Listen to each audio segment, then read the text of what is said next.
Hello my friends, I am so excited to be here with Angie and everybody else for this wonderful series. So today I'm going to be using some fat quarters that have been languishing in my stash. Who hasn't bought a delicious stack of fat quarters and 70-80% of them were just perfect for what you needed? But there were a couple that weren't. But you still love the colors, you love the pattern, and they are still in your collection of fabric. Well, what I do with those is I make cloth napkins, because cloth napkins are my little bit toward being a little bit more eco-conscious and more eco-sustainable. And whoever said that napkins have to be square?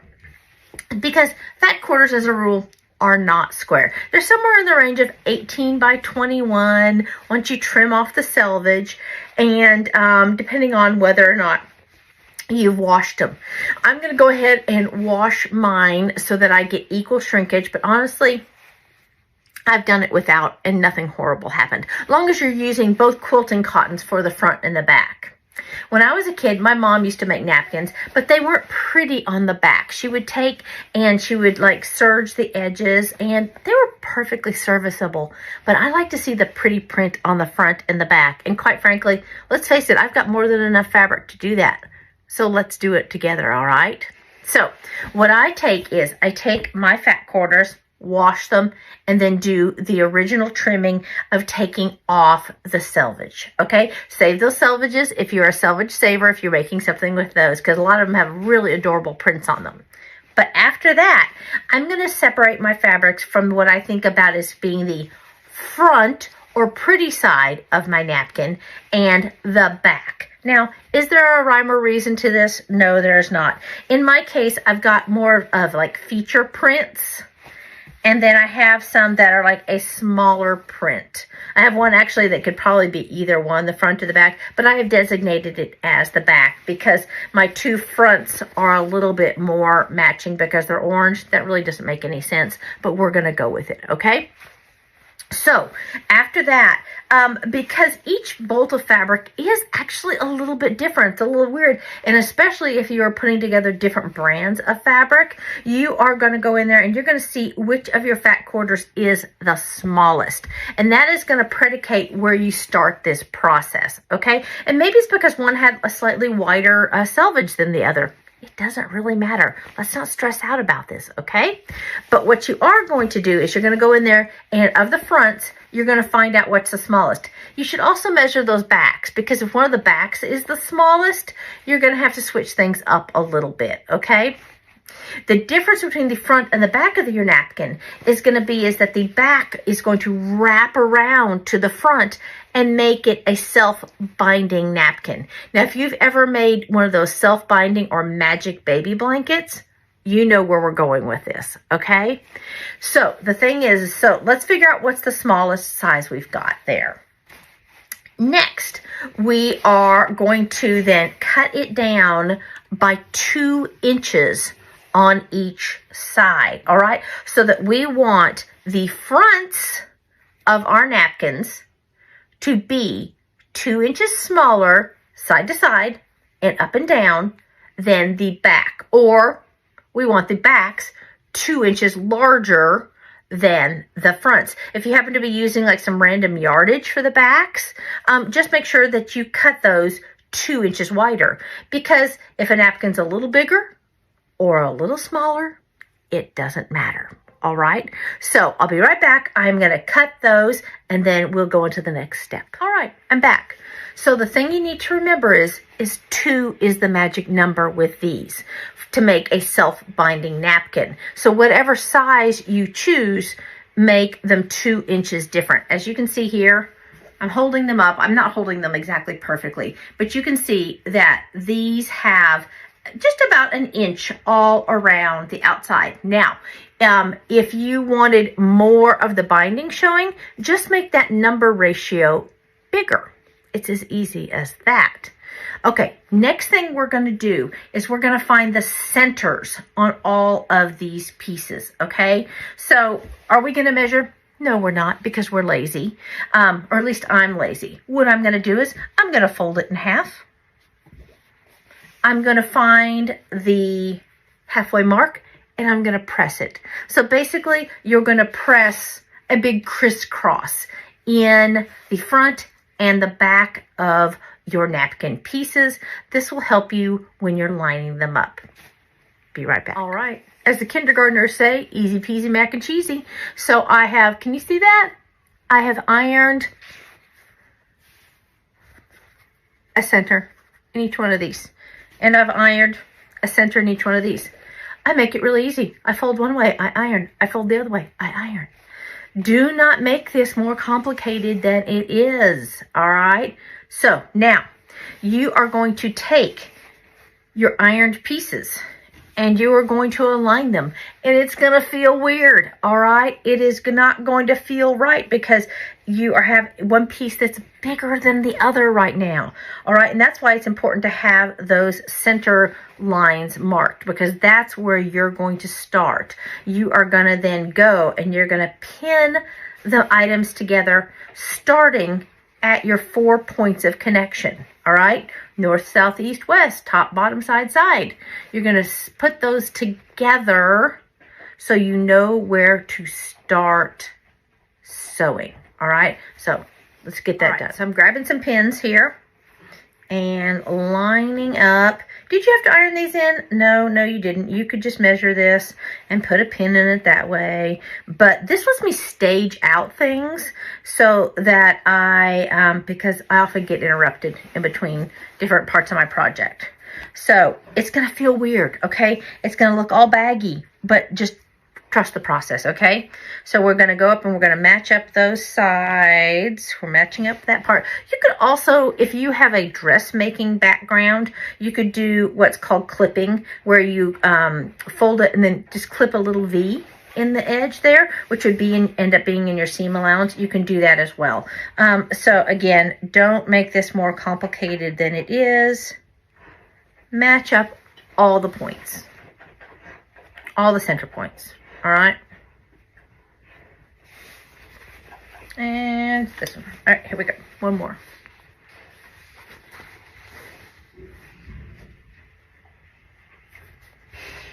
All right. Okay, and like I said, it's all going to feel really weird because you are matching up something smaller to something that's bigger. And so you're going to have all this extra kind of bagginess, and it's going to feel weird, but don't feel too weird about it.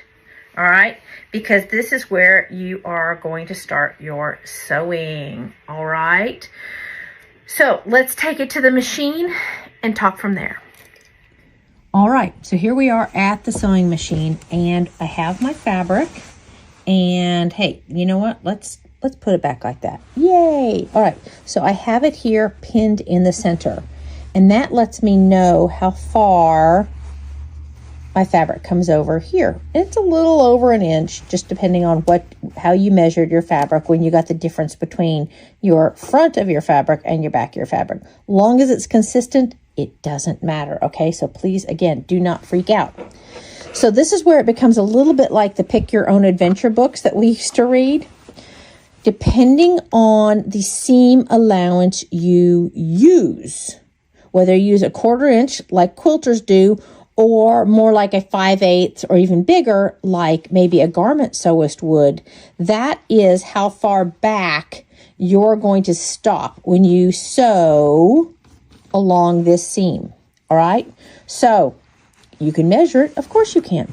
Or you can just lay this up here and mark how big that is. See?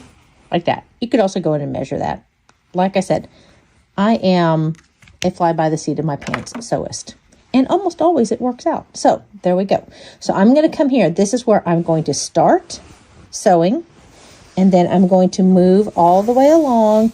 And then I'm going to end that much in as well. Okay, at this other end. All right. So I can transfer this mark down to this other end here.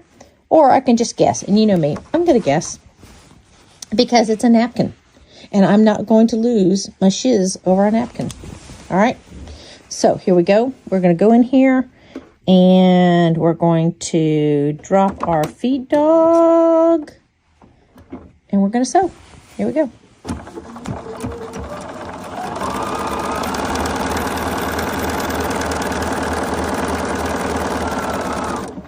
I do like a relatively tight stitch because these napkins are going to get a lot of use and they're going to get a lot of washing. So they're going to get washed every day or every other day.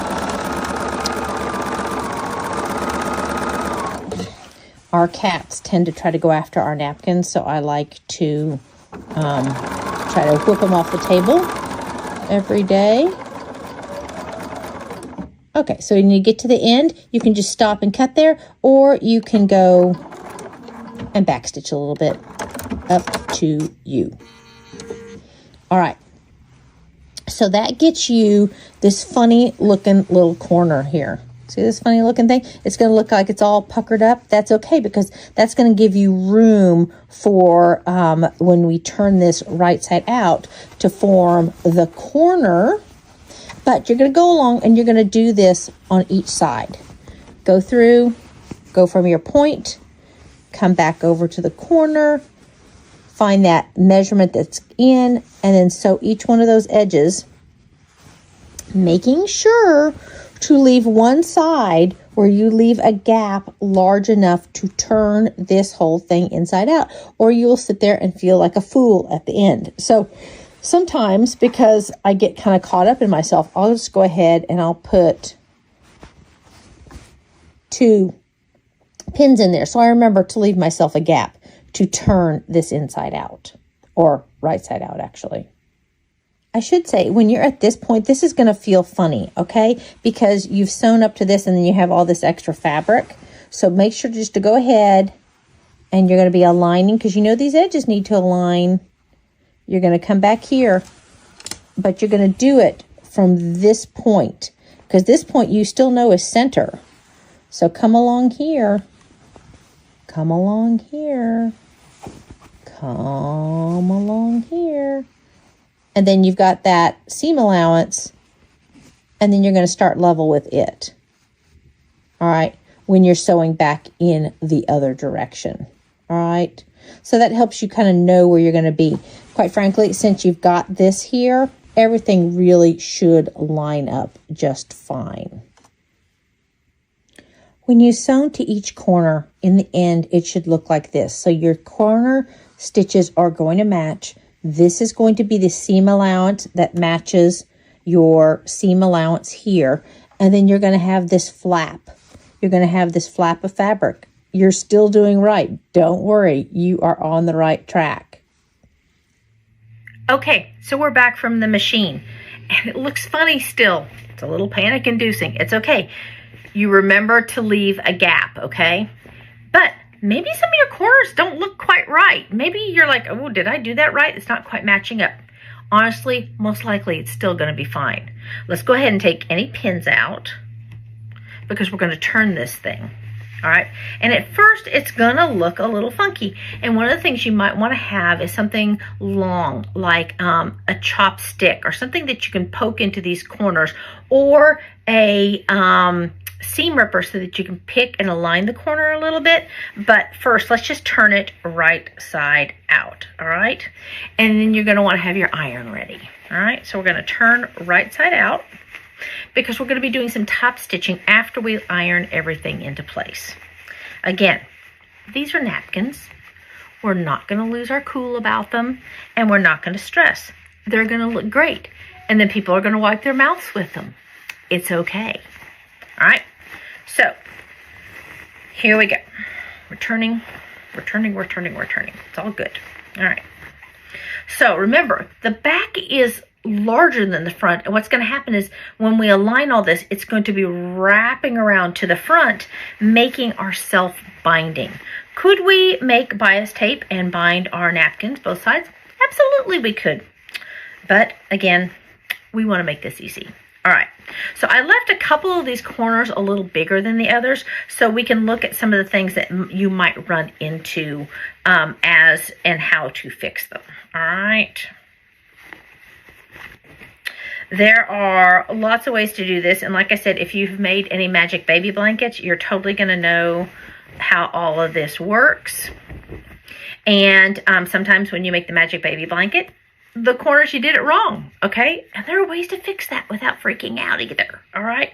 There's almost nothing we can't fix when we sew.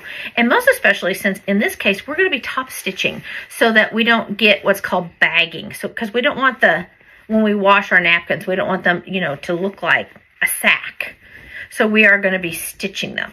All right, so the first thing we're gonna do is we're just gonna go along and we're gonna kind of grab those little corners and we're gonna shake everything out.